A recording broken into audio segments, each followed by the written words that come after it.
Assalamualaikum audience, this is Miss Samiha. I am the student from the famous and well-known English Language Center Bangladesh from batch KT106.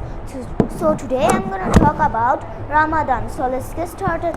Ramadan is a holy month for all the Muslims.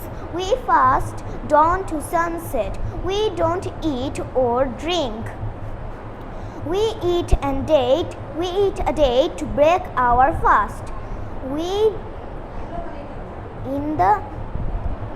give charity to poor people and help them. It teaches us patience and kindness. At the midnight, we eat sehri. At the end of Ramadan, we celebrate Eid al-Fitr. We wear new clothes. Ramadan is a month of love, peace, and blessings. Thank you for being a patient listener. See you again. Bye.